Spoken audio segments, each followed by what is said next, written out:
하나님께 영광을 올려드리고, 그리고 저희 영적인 아버지이시고 저의 삶을 지금도 영향을 미치시며 기도하게 하신 우리 원로 목사님, 주성원 목사님과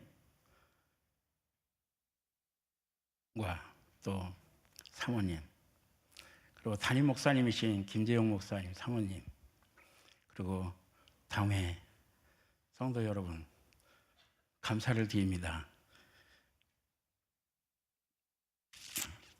감회가 깊고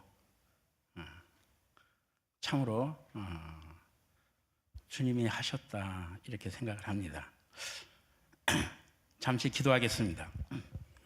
사랑과 은혜가 많으신 아버지 하나님, 부족하고 연약한 종을 하나님의 귀한 성전 가운데 귀한 강단에 세우셔서 말씀을 전하게 하시니 감사와 찬양을 드립니다. 바라옵기는 한순간도 잊지 않았던 세림교회, 그리고 기도했던 그 교회 귀한 강단을 허락하신 하나님을 찬양합니다. 제가 말씀을 전하지만 주님이 함께 하시고 기름 부으셔서 입술과 생각을 주장하시고 전하는 자나 듣는 분들이 은혜 받는데 성령으로 기름 부어 주시옵소서. 감사를 드립니다. 예수님의 이름으로 기도하옵나이다. 아멘.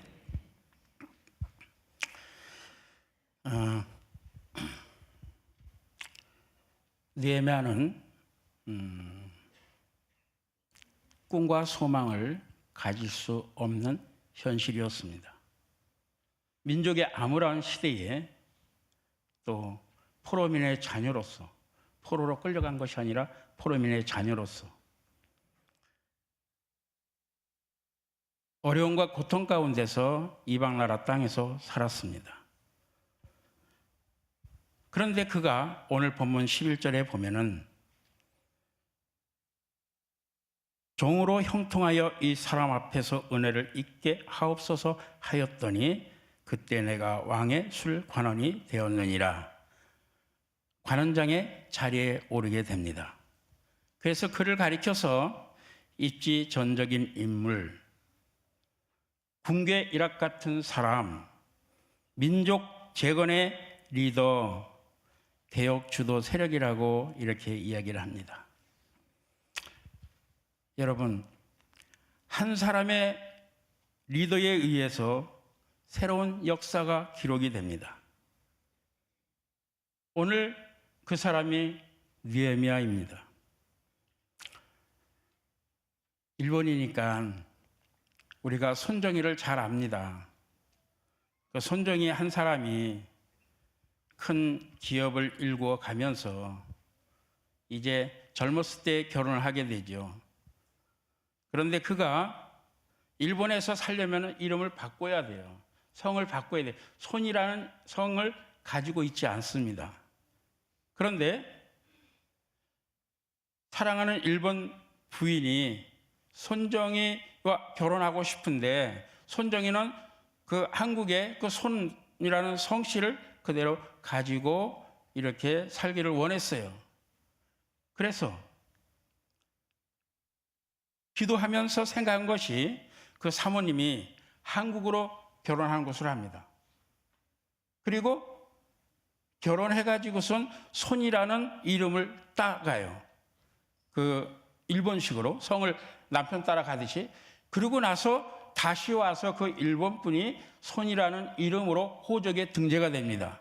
그래서 유일하게 손이라는 성이 기록이 된 것 때문에 손정희가 일본의 정식 손정희로 기록이 되었어요. 그때 한국의 많은 사람들이 자긍심을 가지고 기뻐하고 너무나 감격스러워했습니다. 세림교회 기억합니다. 우리 주 목사님께서, 원로 목사님께서 꿈과 소망을 가지고 저희들을 교육시키고 가르치셨어요. 그리고 이 교회를 세우셨어요. 한 사람의 뜻이 어디 있는가에 따라서 교회도 바뀌고 성도도 바뀌고 또 사람도 바뀝니다. 그러면 이 느헤미야는 어떤 사람이었느냐? 오늘 제목대로 결코 좌절하지 않는 미래를 꿈을 꾸는 사람이었습니다. 지금도 세림교회가 건강한 교회로 소문이 나 있고 한국교회를 이끌어 갑니다. 그리고 많은 교육과 많은 프로그램이 있어요.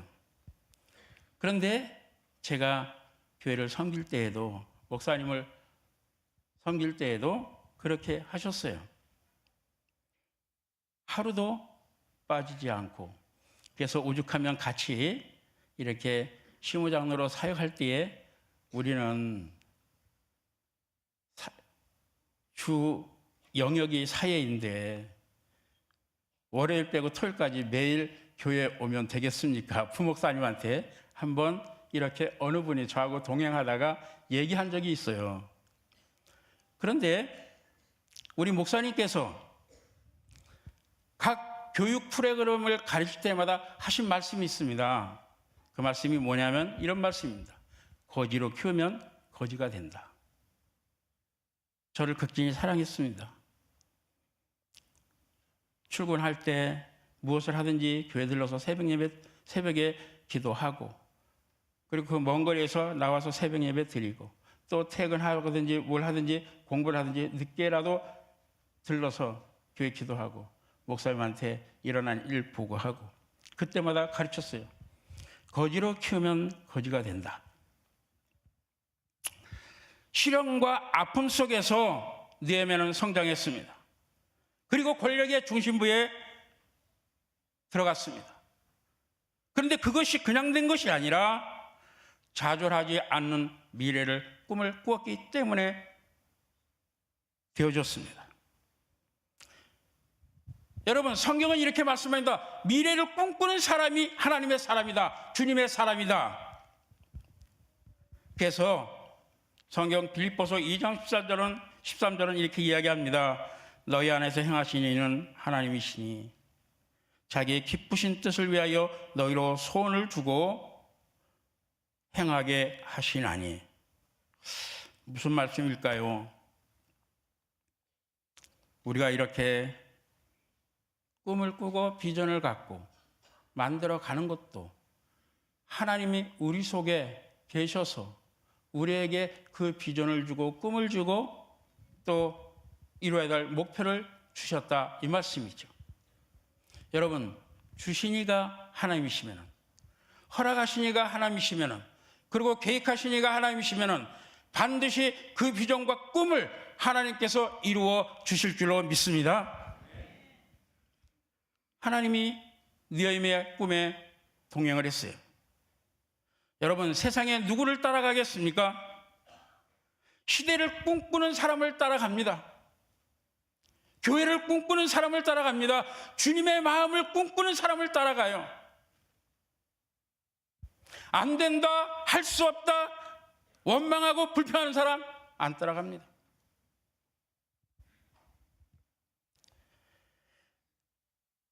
다윗이 사무엘의 기름 부심에 대한 꿈을 가지고 살았기에 10년 이상의 사울 왕의 핍박 속에서도 그 꿈을 잃어버리지 않습니다.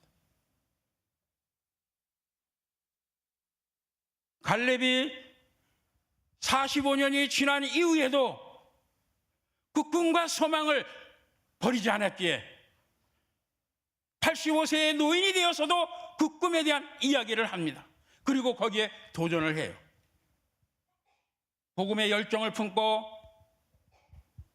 주님을 따랐던 사도 바울, 그는 복음을 위하여 죽기까지 다할 것이라고 말했어요. 꿈을 가진 사람은 오늘 현실 속에서 좌절하지 않고 미래를 꿈꾸며 그러며 기도하면서 그 꿈에 대한 소망을 이루어 갑니다. 일본은 0.3%입니다. 1억 2,800만 중에 0.3% 기독교인이 50만입니다. 거기에 일부 이단도 끼어 있어요. 그리고 일본의 신을 800만의 신이라고 합니다. 인도 다음으로 신이 많습니다. 모든 것이 다 신입니다.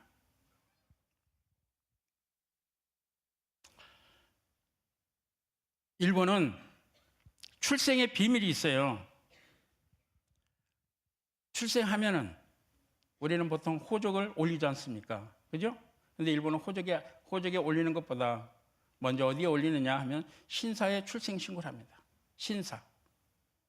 신사에 출생신고를 하고 장년이 돼서 결혼 적령기가 되면은 지금 현재 약 한 88% 정도 됩니다만 장년들이 어디서 결혼을 하느냐면 교회에서 목사님의 주례로 결혼을 해요. 놀라지 않으시네요. 그것도 토요일날, 주일날. 그래서 복을 받았는지 어떻게 되는지는 잘 모르겠습니다만은 목사님을 모시고 주례를 받고 결혼합니다. 그리고 죽으면 어디로 갈까요? 세상을 떠났습니다. 세상을 떠나면은 데라로 갑니다. 데라가 뭐냐면 절이에요. 절에 가서 이름을 등재합니다. 본인들이 신을 선정합니다. 일본 가서 지금까지 금요일 저녁마다 제가 노방전도를 합니다. 일본 교우들이 혹은 일본의 신자들이 와서 저를 격려를 해요. 잘 받습니다. 전도지. 2만 장 뿌리면 한 통 내지 2통 전화가 와요. 그러면은 그런 척박한 땅에서 굳이 선교를 왜 하느냐? 그래서 일본을 가리켜서 선교사의 무덤이라고 합니다. 모든 선교사들이 거의 다 떠났습니다. 그런데 일본 선교를 잘 하시는 분들이 누구냐면 한국의 선교사들은 떠나지 않아요.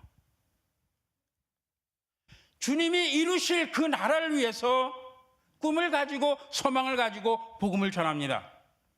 왜냐하면 나가사키에 여전도에서 갔다 오셨어요. 그때 제가 처음 배웠습니다. 당시에 물론 카톨릭이지만 20만 명이 순교를 합니다. 세계 역사상에 한순간에 20만 명이 순교하는 교회사가 없어요.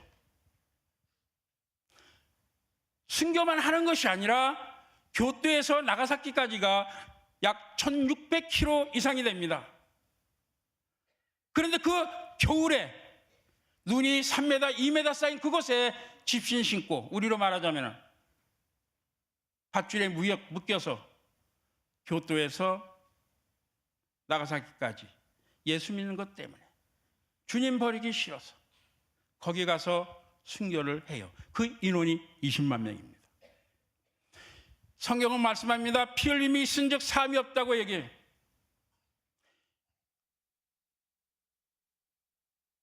희생의 헌신이 일본 땅에 있기에 하나님의 또 다른 계획을 통해서 일본을 반드시 복음화시켜서 세계 역사에 복음국가로 세워지기를 간절히 바라는 그 마음으로 한국의 선교사님들이 한 영혼 한 영혼 붙잡고 기도하면서 나아갑니다. 꿈을 가지고 있어요.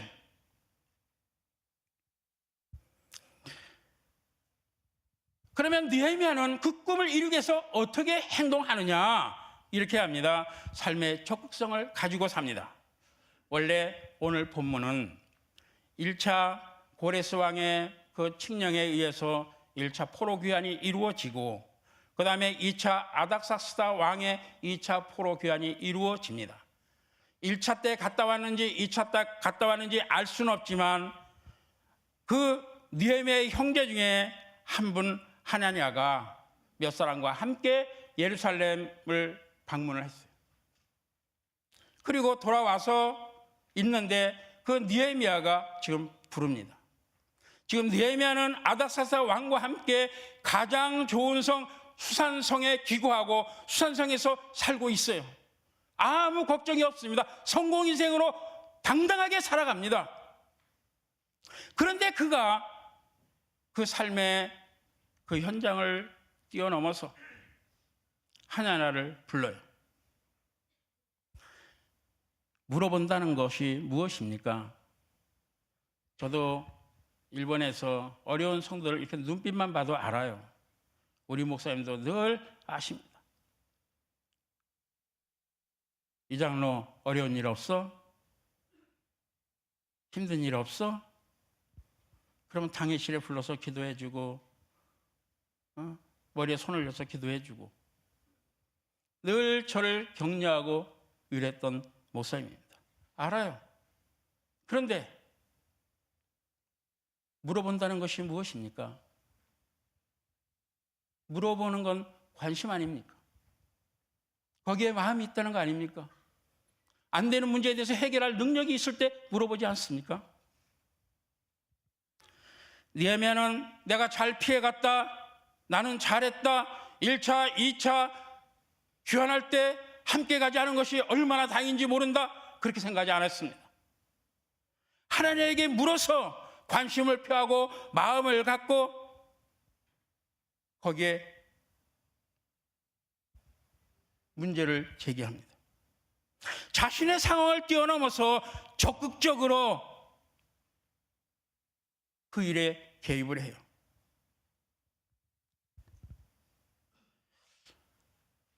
오늘날 한국 교회나 이렇게 한국에 있는 이런 현실을 보면서 상황에서 자기를 숨기는 사람이 많이 있습니다. 힘들고 어려운 현실 앞에 꼬리를 내리는 사람들이 많이 있습니다. 많은 문제 앞에서 그 장소에 들어가기 전에 이미 그곳을 떠나버리는 사람들이 있습니다. 신앙인으로 살면서, 믿음의 사람으로 살면서 아웃사이더로 사는 거죠. 썩었다, 안 된다, 진단은 잘해요. 대안이 없습니다. 나를 녹여서 그 속 가운데로 거기에 자신을 던질 사람은 많지 않다는 거예요. 그런데 저를 키우셨던 제 영적인 아버지이신 우리 주성호 목사님은 이 말씀을 평상시에 했어요. 선교 현장에 가서 깨달았습니다. 목회하면서 깨달았습니다.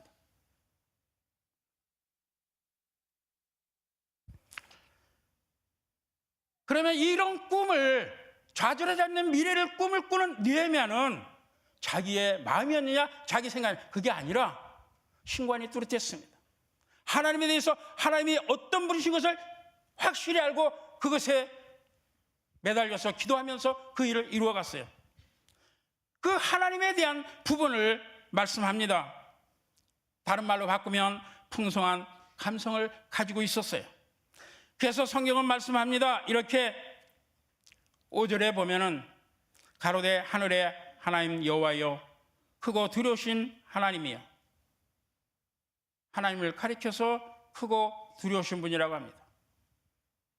내가 나의 삶의 환경에 적용을 하기 때문에, 그리고 나를 인도하기 때문에, 나를 이끄시기 때문에 크신 분이 아니라 창조주 하나님에 대해서 창조의 개념을 가지고 하나님을 이야기를 합니다. 오늘날 이렇게 어렵고 힘든 예루살렘과 예배 공동체와 성전 공동체가 무너졌지만 그럼에도 불구하고 크신 하나님이, 역사하신 하나님이, 창조하신 하나님이 반드시 이 일을 이루실 것이라는 큰 기대와 꿈 속에 하나님을 부르짖습니다. 그뿐이 아닙니다. 그렇게 얘기를 해요. 두 번째는 주의 계명을 지키는 자에게 언약을 지키시며, 하나님은 약속하신 것을 이루시는 분이라고 합니다. 재림교를 향한 하나님의 약속은 반드시 이루어집니다. 우리 삶 가운데 역사하신 우리 주님에 의해서 우리의 미래도 이루어집니다. 그래서 그렇게 얘기합니다. 청컨대 기억하시옵소서. 9절에 내가 거기서 모아 내 이름을 두려고 택한 곳에 돌아오게 하려 하신 이 말씀을 이제 청하건대 하나님이여 기억하시옵소서. 힘들고 어려우십니까? 주님이 부르실 때의 그 음성을 지금도 잊지 않고 계십니까? 그 음성에 메아리치는 성령의 세미한 음성을 지금도 기억하고 계십니까? 그 약속하신 것은 주님 오시는 그날까지, 아니 주님 오셔서 우리를 하나님 나라에 오르시기까지 1.1억도 변하지 아니하고 우리 안에서 이루어 주실 줄로 믿습니다. 세 번째는 긍휼의 하나님을 이야기합니다. 긍휼을 베푸시는 주여 간구하나이다. 긍휼이라는 단어가 덮어준다 이 말씀 아닙니까? 그죠? 용서하고 용납한 주. 그래서 예수님도 70번씩 7번을 말씀하셨어요.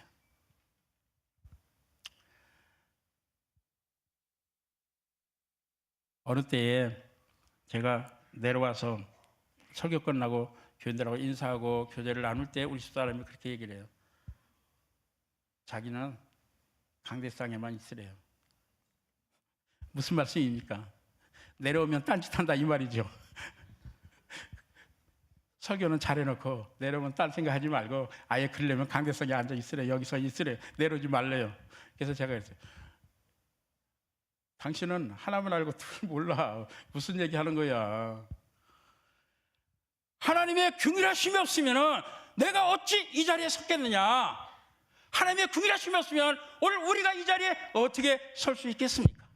주님이 용서하시고 용납하시고 인정하시고 그리고 그 은혜 가운데 우리를 이끌어 주셨기 때문에 십자가의 능력이, 십자가의 영광이 우리 가운데 있는 것 아닙니까? 우리가 살다 보면은 이런저런 잘못 다 할 수 있어요. 그런데 느헤미야는 그것을 기억합니다. 그러면서 무엇을 이야기하냐면 책임에 대한 부분을 얘기를 해요. 6절에 이렇게 얘기합니다. 이제 종이 주의 종 이스라엘 자손을 위하여 주야로 기도하오니 이스라엘 자손의 주 앞에 범죄함을 자복하오니 주는 기울을 기르시며 주의 눈을 여시사 종의 기도를 들으시옵소서. 7절에 나와 나의 아비 집이 범죄하여. 느헤미야는 느헤미야 전체 1장서부터 끝나는 장까지 한 번도 느헤미야가 범죄했다는 내용이 안 나옵니다. 신실하게 살았습니다. 암울한 현실 속에서도 하나님을 믿으며 굳건하게 신앙생활을 했어요. 그런데 책임의 부분을 이야기하는데 이렇게 얘기합니다. 조상에 대한 허물을 용서해달라고 합니다. 그리고 그 조상의 죄는 자기가 지었다고 고백을 합니다. 교회가 잘 되려면 성도들의 모든 허물과 어려움은 장로님들이 져야 되죠. 아멘. 집안이 잘 되려면 자녀들의 모든 허물은 부모가 내 책임이다 할 때 그 가정이 평안히 이루어집니다. 예배 공동체가 무너지고 예루살렘 성전이 해파가 되고 도무지 일어날 수 없는 그러한 현장 가운데 이것을 고치시고 치료하시고 회복시키시고 다시 일으키실 분은 우리 하나님이시지만 그러나 그 하나님이 조상이 잘못한 것으로 이야기하지 않습니다. 그 하나님 앞에 내가 잘못했다고 고백을 합니다.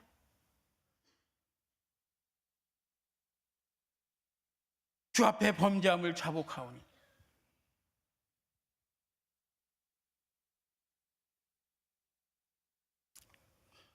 또 하나는 느헤미야는 책임에 대한 부분인데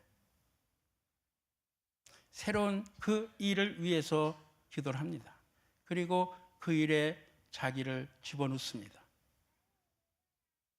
반드시 예루살렘 성전과 성곽이 완성되는 길은 하나님께서 나에게 주신 일이라고 생각하면서 그 일을 진행합니다. 그래서 우리가 본문에서 읽지 아니했지만 그는 3, 4개월 금식하면서 기도한 이후에 아닥사스다 왕에게 이렇게 얘기합니다. 2장 6절 이하에 이렇게 얘기를 해요. 7절에 내가 또 왕에게 아뢰되 왕이 만일 즐겨 하시거든 강 서편 총독들에게 내리시는 조서를 내게 주사 저희로 나를 용납하여 유다까지 통과하게 하시고 또 왕의 살림감독 아삽에게 조사를 내리사 저의 전에 속한 영문의 문과 성곽과 나의 거할 집을 위하여 들보 제목을 주게 하옵소서. 내 하나님의 선한 손이 나를 도심으로 왕이 허락하고 군대 장관과 마병을 보내어 나와 함께 하시기로 내가 강 서편에 있는 총독들에게 이르러 왕의 조서를 전하였더니, 다른 말로 쉽게 얘기하면 비자 얘기하는 거예요. 비자요. 그리고 성곽과 성전이 회복되는 데 필요한 건설 자재, 장비 쫙 그것을 아닥사스다 왕에게 요구합니다. 여러분, 지금 느헤미야는 이 분야의 전공 분야가 아닙니다. 이 분야를 잘 몰라요. 그런데 그 예배 공동체를 세우기 위해서, 성전 공동체를 세우기 위해서 기도하는 중에 음식 맡은 관원장이 전문가가 됩니다. 그리고 그것을 요구해요. 그냥 나오는 거 아니지 않습니까? 그래서 느헤미야는 예루살렘 성전을 세계 역사상 토목공사의 이례가 없는 52일 만에 그 어려운 환경과 여건 속에서 완성을 합니다.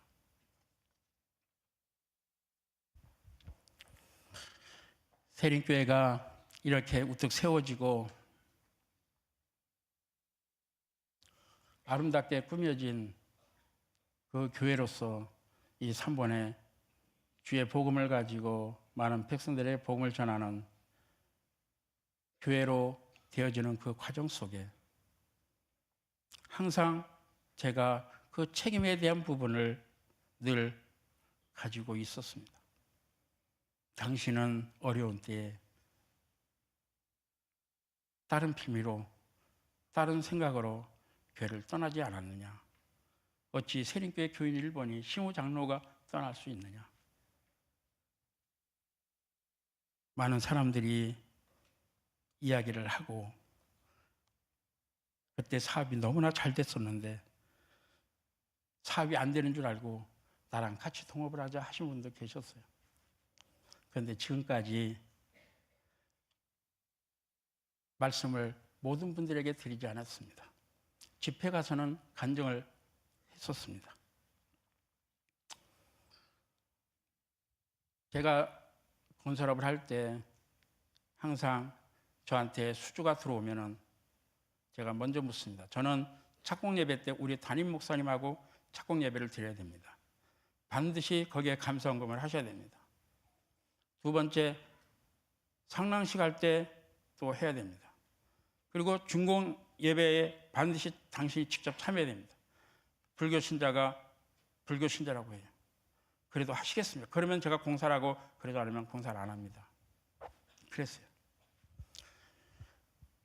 그때에 많은 계속되어진 그 현장 속에 이제서 말씀드립니다만 1994년 3월 19일 우리 주목사님을 모시고 착공 예배를 드리고 난 이후에 다른 그분 목사님이, 건축주 목사님이, 건축주를 기도해 주시는 담임 목사님이 오셔서 1994년 3월 19일 이상열 장로님을 위한 작사함, 이것을 그 자리에서 작사해서 주셨어요. 그런데 제가 고등학교 2학년 때 은혜를 받고 그리고 신앙 하나만으로 살아왔던 저에게 그리고 그때 서운했던 그것이 내가 반드시 이 길을 가야 되는데 근데 동생이 6이라 이러지도 못하고 저러지도 못하고 그런 있던 중에 이 페이퍼에다가 당신 페이퍼에 한 장을 찢어서 이렇게 기록을 했어요.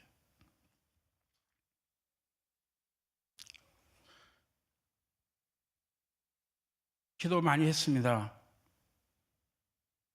그래서 계약하는 것까지 또 기초공사 하는 데까지 그리고 부탁한 다른 것까지 그것까지 내가 해야 되겠구나. 그것도 어려운 결정이었습니다.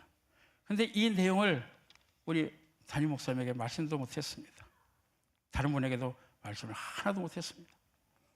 그래서 오늘 이렇게 하나님께서 불러주신 교회 앞에 고백하는 마음으로 그리고 우리 원로 목사님과 함께 통했던 우리 장님들에게 사죄하는 마음으로 그 책임감을 가지고 제가 노래를 합니다. 가사에 의뢰 받으시고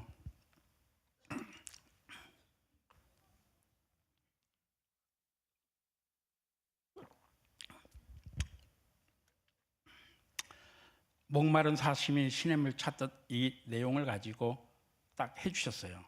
제가 먼저 목마른 사슴과 1절만 부르고 이상열린 이니셜을 가지고 작사를 해줬어요. 근데 저에게 딱 사인이 왔습니다. 그래서 거기까지만 하고 제가 바로 신학을 하게 되었습니다. 다시 목사님에게 죄송하고 우리 자매들에게 죄송합니다. 목마른 사슴이 시냇물 찾듯 나의 주님의 죄인을 찾으셨도다. 양을 위해 생명 바친 목자 예수고 그 사랑을 잠시라도 잊지 말지라. 이 어두운 세상 속에 빛을 비추어 죄악 속에 방황하는 불쌍한 영혼 구해내게 하시려고 택한 이 가정 임마누엘 은총 속에 귀히 쓰시리. 상처받고 가난하니 소외된 자들 위로하고 소망 주며 주께 인도해 구원 얻게 하시려고 기름 부사 야훼 니시 승리 가정 삼아 주셨네. 열과 성을 다 바쳐서 주님 섬기며 뜨겁게 봉사하니 큰 복 임하리. 자자손손 장성하고 빛나는 가문 야훼 이레 은혜로서 인도하시리. 임을 향한 일편단심 편치 않으면 목숨 걸고 충성하니 영광 넘치리. 금생내세 만사 형통 성공을 이뤄 그 아외 살롬 영생 복나 길이 누리세.